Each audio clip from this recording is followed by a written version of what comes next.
Un encuentro con su palabra, porque secase la hierba, marchitase la flor, mas la palabra de Dios permanece para siempre. Con ustedes, el doctor José Ricardo Arias Quintero.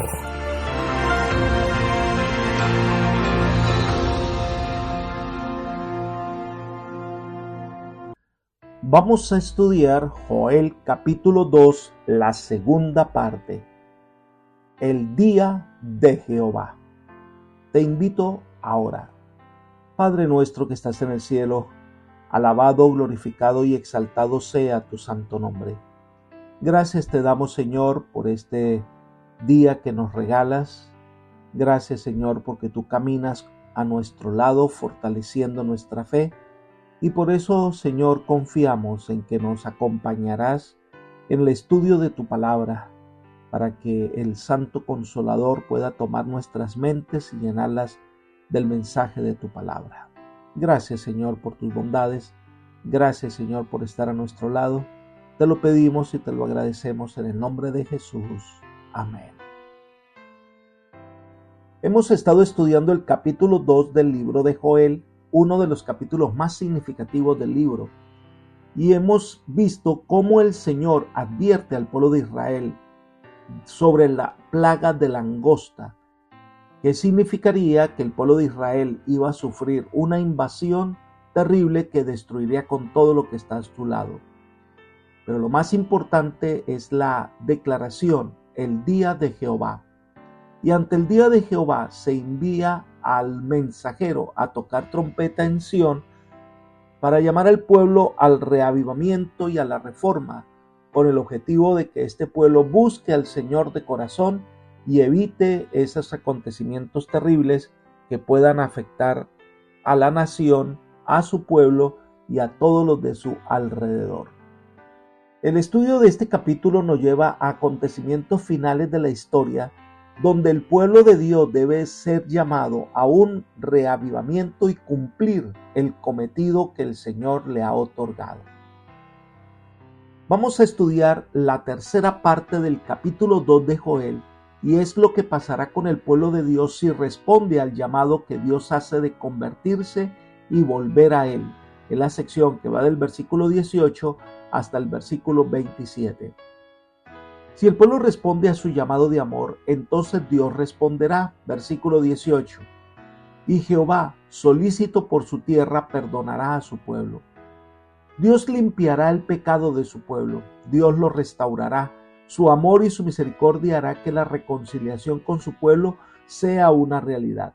Sin embargo, debemos recordar que todas estas promesas son condicionales y que Israel nunca respondió de todo corazón la invitación de Joel.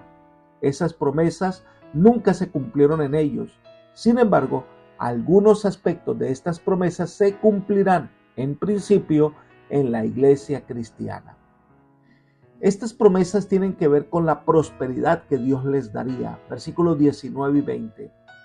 Responderá Jehová y dirá a su pueblo: yo os envío pan, mosto y aceite, y seréis saciados de ellos, y nunca más os pondré en oprobio entre las naciones. Haré alejar de vosotros al del norte, y lo echaré en tierra seca y desierta, su faz hacia el mar oriental y su final hacia el mar occidental. Exhalará su hedor y subirá su pudrición, porque hizo grandes cosas. La promesa que el Señor le da al pueblo de Israel es que la tierra que parece estéril volverá a reverdecer. Los animales tendrán alimento fresco en el campo. Dios es el gran restaurador. Pero además alejará a la nación del norte. Sin duda que aquí se ha elegido el norte porque muchos de los enemigos de Judá entraron en Palestina por el norte. Es una referencia a la intención de los asirios y de los babilonios. Así que el pueblo de Dios viene contrito, Dios le perdonará y alejará a sus enemigos. Así como fue alejada la plaga de langostas y en tierra seca murieron y se pudrirán, de la misma manera el castigo será sobre las naciones que pretenden hacerle mal a Israel. Sigamos con los versículos 21 y 22. Tierra, no temas, alégrate y gózate, porque Jehová hará grandes cosas. Animales del campo, no temáis, porque los pastos del desierto reverdecerán y los árboles llevarán su fruto, la higuera y la vid darán sus frutos. El Señor le dice a Israel que bajo sus alas no tienen nada que temer, al contrario, deben gozarse en la liberación que el Señor les dará, porque Jehová hará grandes cosas. Las langostas habían hecho grandes cosas para destruir, pero el Señor hará grandes cosas para la liberación y la restauración. Los animales habían sufrido muchísimo por falta de alimento. Ahora se los invita a que se regocijen, pues los campos de pastoreo junto con los árboles proporcionarán abundante alimento. Pero de todas estas promesas, la que más se destaca es la del versículo 23 y 24. Vosotros también, hijos de Sión, alegraos y gozaos en Jehová vuestro Dios, porque os ha dado la primera lluvia a su tiempo, y hará descender sobre vosotros lluvia temprana y tardía como al principio. Las eras se llenarán de trigo, y los lagares rebosarán de vino y aceite. En la tierra de Palestina, el ciclo de lluvias era muy importante para el cultivo y por ende para el alimento. La lluvia temprana ocurría a fines de octubre. Era la época de preparar el terreno y de sembrar. Estas lluvias siguen cayendo, pero con menor intensidad de ahí en adelante, pero se intensifican en marzo y abril, que es conocida como las lluvias tardías, y son para madurar el grano. Después de esto, el verano que viene es intenso. Este ciclo de lluvia temprana y tardía se aplica a la obra y ministerio del Espíritu Santo en relación con la misión de la iglesia. En el día del Pentecostés, descrito en Hechos capítulo 2, Pedro aplica la profecía de Joel 2 a este acontecimiento en particular. Era el derramamiento del Espíritu Santo, pero este acontecimiento cumplido parcialmente la predicción que Joel había hecho. A esto llamamos la lluvia temprana. Esta obra del Espíritu Santo sigue actuando hoy, sigue derramándose sobre su pueblo y la iglesia cumple su misión. Pero Jesús dijo en Mateo 13:39, la siega es el fin del siglo, queriendo decir que es el fin del mundo. Por lo tanto, antes del día grande y terrible de Jehová, habrá una gran cosecha de almas, y esta es la obra poderosa del Espíritu Santo que conocemos como la lluvia tardía. Es lo que aparece en Apocalipsis capítulo 18, versículos 1 al 4, conocida como el fuerte pregón. Leamos. Después de esto vi otro ángel que descendía del cielo con gran poder, y la tierra fue alumbrada con su gloria. Clamó con voz potente diciendo, ha caído la gran Babilonia, se ha convertido en habitación de demonios, en guarida de todo espíritu inmundo y en albergue de toda ave inmunda y aborrecible. Porque todas las naciones han bebido del vino del furor de su fornicación. Los reyes de la tierra han fornicado con ella, y los mercaderes de la tierra se han enriquecido con el poder de sus lujos sensuales. Y oí otra voz del cielo que decía, salid de ella, pueblo mío, para que no seáis partícipes de sus pecados, ni recibáis parte de sus plagas. Esta descripción de Apocalipsis nos habla que cuando los hijos de Dios, iluminados por el Espíritu Santo, se preparan para la última gran cosecha, por medio de la predicación, se llamará a las multitudes a salir de Babilonia y a unirse al pueblo de Dios. Por eso el llamado al reavivamiento es tan importante para nosotros hoy. Elena de White nos dice, ninguno de nosotros recibirá jamás el sello de Dios mientras nuestros caracteres tengan una mancha. Nos toca a nosotros remediar los defectos de nuestro carácter, limpiar el templo del alma de toda contaminación. Entonces la lluvia tardía caerá sobre nosotros como cayó la lluvia temprana sobre los discípulos en el día del Pentecostés. Esto es Consejos para la Iglesia, página 608. Y vuelve a llamarnos la atención más adelante y dice, pongan a un lado los cristianos sus disensiones y entréguense a Dios para salvar a los perdidos. Pidan con fe la bendición y la recibirán. El derramamiento del Espíritu en los días apostólicos fue la lluvia temprana y glorioso fue el resultado, pero la lluvia tardía será más abundante. Libro El deseo de todas las gentes, página 767. Y nos colocamos en el momento decisivo de la batalla, cuando dice, no hay nada que Satanás tema tanto como el pueblo de Dios despeje el camino, quitando todo impedimento, de modo que el Señor pueda derramar su espíritu sobre una iglesia decaída y una congregación impenitente. Si se hiciera la voluntad de Satanás, no habría ningún otro reavivamiento, grande o pequeño, hasta el fin del tiempo. Pero no ignoramos sus maquinaciones. Es posible resistir su poder. Cuando el camino esté preparado para el Espíritu de Dios, vendrá la bendición. Así como Satanás no puede cerrar las ventanas del cielo para que la lluvia venga sobre la tierra, así tampoco puede impedir que descienda un derramamiento de las bendiciones sobre el pueblo de Dios. Mensajes selectos, tomo 1, página 144. Es hora entonces de que la iglesia experimente este verdadero reavivamiento y una reforma decisiva que nos prepare para la gran lluvia tardía. Sigamos estudiando el libro de Joel, capítulo 2, con las promesas que Dios le da a Israel en el versículo 25. Yo os restituiré los años que comió la oruga, el saltón, el revoltón y la langosta, mi gran ejército que envié contra vosotros. El paso de la langosta fue una experiencia terrible. Todo había quedado desolado, pero el Señor promete que les devolverá más de lo que perdieron. El gozo será mayor que el sufrimiento que tuvieron en el pasado. De la misma manera se promete a los fieles hijos de Dios, los futuros galardones compensarán ampliamente por todos los dolores y las pruebas terrenales. En la primera visión de Elena de White, en la que ve a los hijos de Dios en el cielo, menciona este detalle interesante. Miren lo que ella dice. Procuramos recordar las pruebas más graves por las que habíamos pasado, pero resultaban tan insignificantes frente al incomparable y eterno peso de gloria que nos rodeaba que no pudimos referirlas y todos exclamamos, ¡Aleluya! Muy poco nos ha costado el cielo. Pulsamos entonces nuestras áureas arpas cuyos ecos resonaron en las bóvedas del cielo. Libro Primeros Escritos, página 17. Los goces eternos serán tan grandes que las pruebas y angustias no tendrán sentido recordarlas. Miremos el versículo 26 y 27. Comeréis hasta saciaros y alabaréis el nombre de Jehová vuestro Dios, el cual hizo maravillas con vosotros, y nunca jamás será mi pueblo avergonzado. Conoceréis que en medio de Israel estoy yo, y que yo soy Jehová vuestro Dios, y no hay otro, y mi pueblo nunca jamás será avergonzado.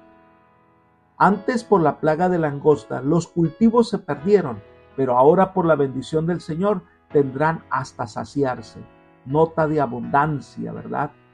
Los campos serán fructíferos. Un espíritu de alabanza y gratitud caracterizará a los que tuvieron el privilegio de participar de la restauración. Una alabanza no para sí mismos, sino para Dios que llevó a cabo la liberación tan maravillosa. El proceder maravilloso de Dios al restaurar a Israel demostraría a los que se habían sentido tentados a creer que Dios había abandonado a su pueblo, que ciertamente Él obraba para el bien de los suyos. Aún en la plaga, Dios había intervenido con propósitos de misericordia para causar arrepentimiento y una reforma que se necesitaba mucho. Algunos habían interpretado el éxito del enemigo como una prueba de que los dioses de los paganos eran más poderosos que Jehová. Cuando Israel venciera a sus enemigos, todos sabrían que ciertamente Jehová es Dios y no hay otro. Y llegamos a la última parte del capítulo 2 de Joel y en la descripción del último pregón y el desenlace final de la historia que culmina con la venida de Jesús. Esta es la sección que va del versículo 28 hasta el versículo 32. Leamos los versículos 28 y 29. Después de esto derramaré mi espíritu sobre todo ser humano y profetizarán vuestros hijos y vuestras hijas. Vuestros ancianos soñarán sueños y vuestros jóvenes verán visiones. También sobre los siervos y las siervas derramaré mi espíritu en aquellos días. El término después de esto, esta expresión es indefinida en cuanto al tiempo. El plan de Dios era prodigar al restaurado estado de Israel las bendiciones espirituales aquí descritas, pero debido al fracaso del pueblo y al consiguiente rechazo de la nación judía, las promesas no se cumplieron en el Israel literal, y estas promesas se transfirieron al Israel espiritual. Pedro identificó los acontecimientos del día del Pentecostés con un cumplimiento parcial de la profecía de Joel. En vez de después de esto, Pedro usó la frase en los postreros días. Entonces dice que sobre toda carne, sobre todo ser humano, y enumera grupos diferentes de edades que participarán de la bendición del Espíritu Santo, tanto siervos como libres. El contexto aclara que aquí se habla de algo más que de la recepción del Espíritu que acompaña la conversión y transformación de la vida. Este es un derramamiento especial del Espíritu que da como resultado la manifestación de dones sobrenaturales, tales como el de profecía. Esto ocurre en la época del Pentecostés. Los apóstoles llenos del Espíritu Santo tuvieron palabras de sabiduría, dones de sanidades, hacían milagros y diversos géneros de lenguas e interpretación de lenguas.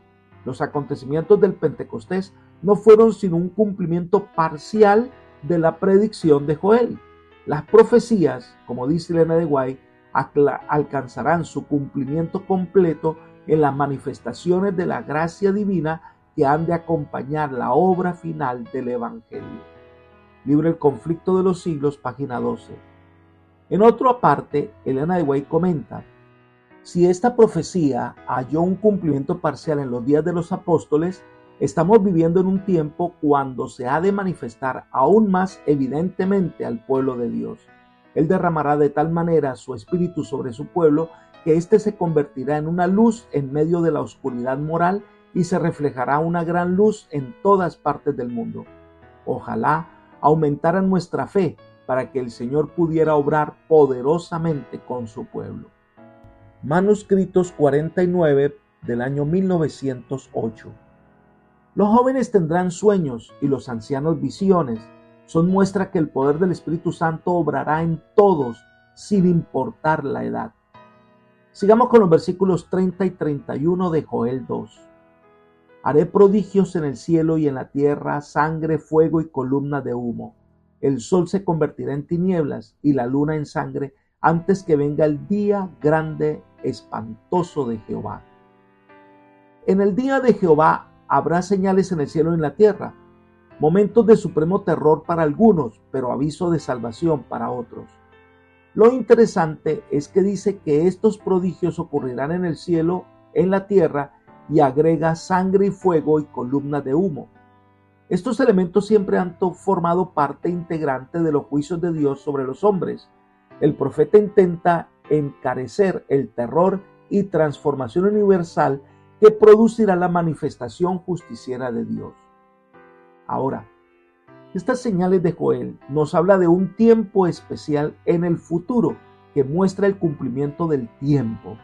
Jesús también lo mencionó en Mateo capítulo 24, versículos 29 y 30. Él dijo: inmediatamente después de la tribulación de aquellos días, el sol se oscurecerá, la luna no dará su resplandor, las estrellas caerán del cielo y las potencias de los cielos serán conmovidas.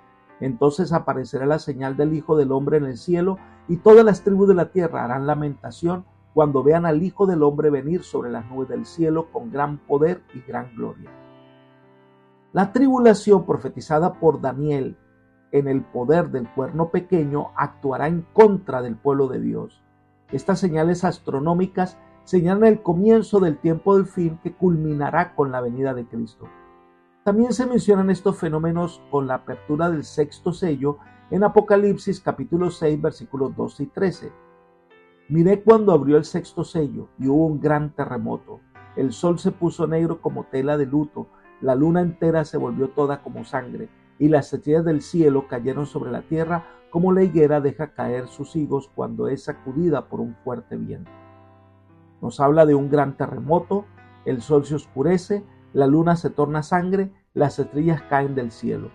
Todo esto se ha cumplido, marcando ya así el comienzo de la última etapa de la historia de este mundo.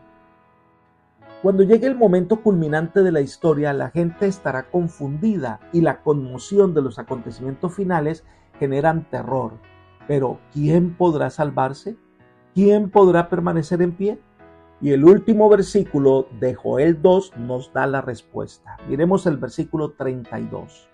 y todo aquel que invoque el nombre de Jehová será salvo, porque en el monte Sión y en Jerusalén habrá salvación, como ha dicho Jehová, entre el resto al cual él habrá llamado. El plan de Dios fue que el remanente de Israel llevara, por medio de extensas actividades misioneras, el conocimiento de Dios y de su salvación a todas las naciones que no conocían al Señor. El fracaso de Israel en el cumplimiento de este propósito hizo que esta misión se transfiriera a la iglesia cristiana. Hay en esa narración dos cosas que debemos tener en cuenta. Número uno, de la misma manera que Israel encontraría salvación, la encontramos hoy. Volver al Señor, venir ante su presencia, porque Dios es perdonador y misericordioso. La salvación es un regalo de Dios que aceptamos o rechazamos. Y en segundo lugar, se habla de un resto o de un remanente, así como entre el pueblo de Israel, el remanente que volvió proclamaba que la fidelidad de Dios es el mejor camino. De la misma manera, hoy el remanente que permanece fiel, que guarda los mandamientos de Dios y tiene la fe de Jesús, que son fieles al Señor, este remanente que permanecerá fiel, su labor más importante será la de proclamar el mensaje de salvación al mundo. Apreciados amigos y hermanos, este capítulo nos ha enseñado que Dios es bondad, amor y desea nuestra salvación. Hoy es el día de volver al Señor, y muy pronto, cuando el Espíritu de Dios sea derramado sin medida sobre los hijos de Dios, sobre los jóvenes, niños, ancianos, harán una maravillosa obra de salvación. Es el derramamiento de la lluvia tardía que precede al fin de la historia del pecado. Es lo que como iglesia debemos buscar ansiosamente cada día. No debemos conformarnos con ir al templo y participar de algunas actividades. Es mucho más que eso. Es buscar que el Espíritu Santo guíe todos los programas de la iglesia, que el Espíritu Santo sea el director principal, que en nuestros rostros y en nuestras palabras se refleje la gracia divina. Y entonces, cuando la iglesia predique el Evangelio del Reino, es hora de despertar, es hora de levantarse y hacer algo por Cristo. No nos quedemos ociosos sin hacer nada. Es hora de experimentar ese verdadero reavivamiento y recibir el poder del Espíritu Santo sin medida y proclamar al mundo las verdades de un Salvador y entonces prepararnos para un encuentro con el Señor. Que Dios te bendiga y te guarde y te guíe por sendas de paz, es mi oración por ti. Amén.